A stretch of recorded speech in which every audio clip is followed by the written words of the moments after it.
This guitar is so close to being perfect. It gets so much correct that its flaws write a story of tragedy, of a brand who came so far to falter at the final step. This is the harrowing tale of the Cort G290 FAT II.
All guitars are nothing more than tools for making music. And while some guitars sit in the hand like a hammer or a wrench to be applied with percussive force and brutality, the Cort G290 FAT II feels more like a scalpel, a precision instrument for detailed work which demands talent from the hands wielding it.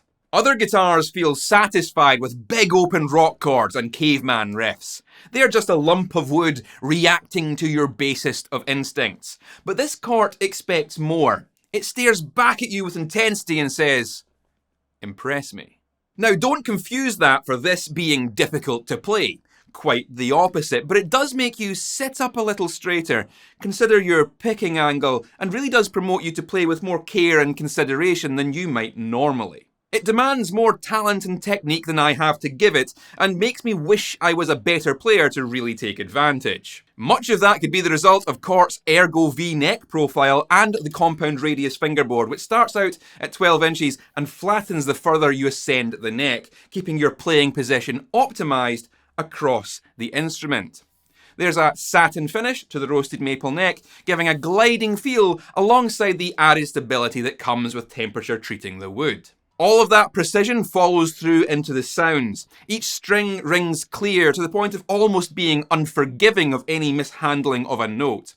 Even under heavy distortion, it sings, and you can really feel every nuance under the fingers as it connects with your ear holes.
It may only have two humbucking pickups, but they are wired to a 5-way selector switch, which offers in its second and fourth position the outer and inner coils of each humbucker respectively, giving quite a unique take on the split coil sound, which I found incredibly useful under many applications.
The pickups, the locking tuners, and the 2-point vibrato bridge are all proprietary hardware, and very high quality with it. But if I was to offer one small critique, it would be that these milled steel saddles have crisp, sharp edges and corners, when really there should have been a milling pass to add the smallest of bevels to the edge. That would have made all the difference in eliminating the inevitable burst knuckle from striking that corner with an overzealous strum. It certainly is the most sophisticated and most unique of any Indonesian-made guitars I've come across at this price point.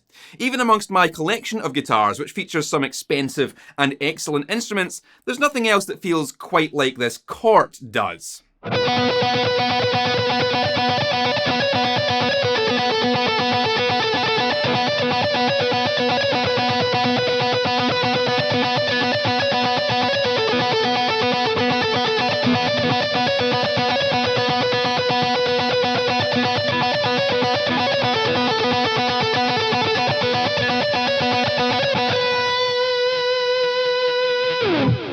It's a breath of fresh air for me. It might not be as luxury as some of my other instruments, but it stands alone as a guitar that challenges my abilities. This is about as far removed from the Corts of the 2000 and lates as can be. This is a serious mid-range consideration for the technical performer. The materials, construction, finish, build quality, sounds, and feel of this instrument should place it as a 10 out of 10 by any review metric. However, this does bring me back to the frustrating critical flaw that has created a lot of anguish for me putting together this video. This thing will just not stay in tune. I spent more time tuning this than actually playing it.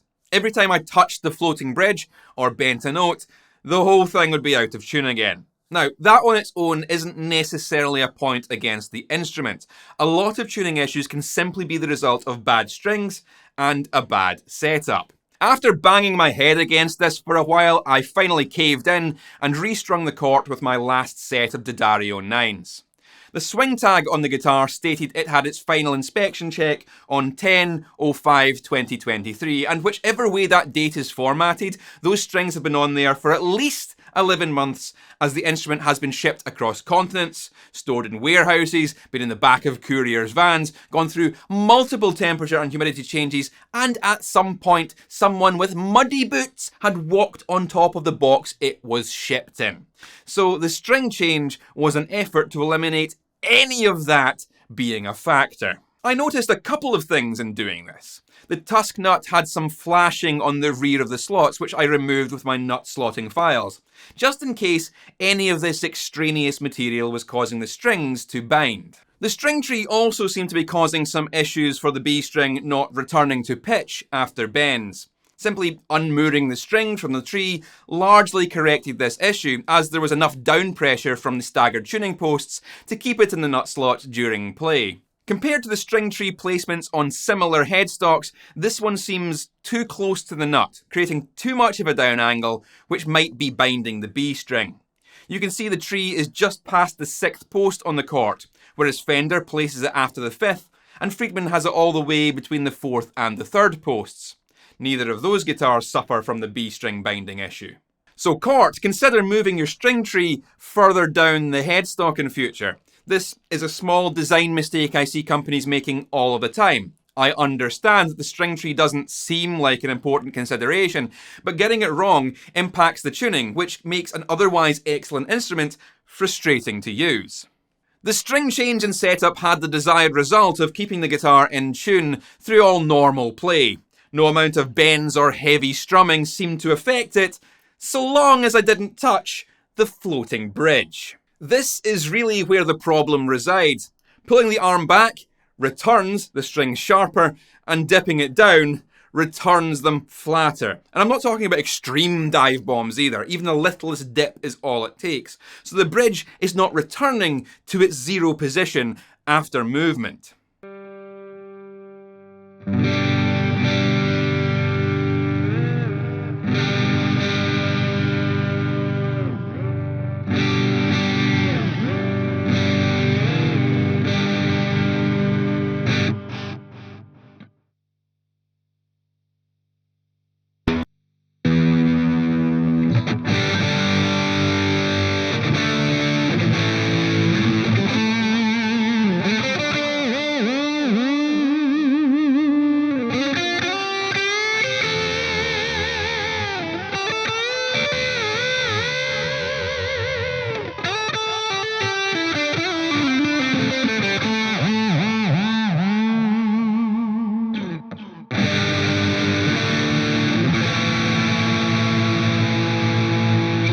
I even tried adjusting the spring tension and spring layout, but neither of those things had any impact.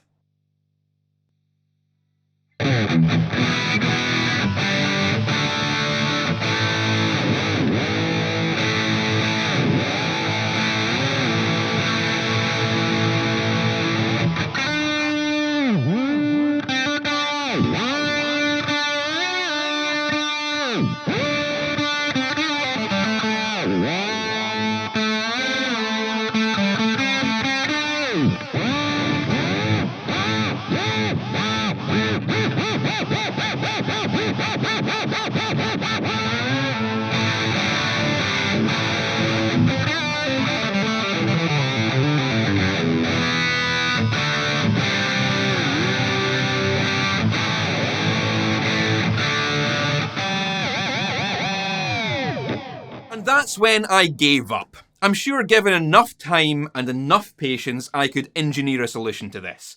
New springs, lubricating the knife edges, any number of tweaks to the bridge to get the performance better. But I'm on a deadline here, and I'm only being paid to demonstrate the guitar, not troubleshoot its problems.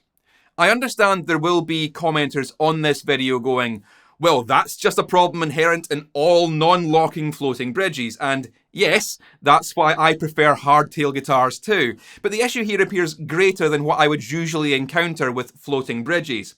Despite all of the industry's collective efforts to correct this problem with new wonderful bridge designs and high precision engineering, like we see here, every single 2-point bridge is still balanced by springs anchored to 2 wood screws rammed through a pressed metal claw, a completely non-engineered solution that has remained unchanged and unexplored since the 1950s.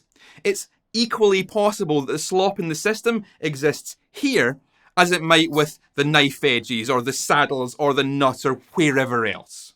Unfortunately, this puts a really sour note on the end of what should have been a story of victory for Cort. They got so much right here. Had this been a hardtail guitar, it would have been perfect. The way it feels, the way it plays, the sound options, its looks, all of that is flawless. There's so much to love here that you may still be tempted to grab one of these and figure out a fix for the bridge. Replace parts or mess with the setup until it resolves itself, or you could do what I would probably do, chuck the arm in the bin, ram a block of wood in the cavity to prevent the bridge moving, hardtail the guitar and forget all about the frustration. If whammy bar tricks are a big selling point for you, just know that you might have to put in some work with this guitar to keep your tuning stability reliable. I'm genuinely upset by how close this got. It should have been perfect, and there's still every chance that the issue only exists with this particular unit, and I was just dealt a bad hand by the guitar gods.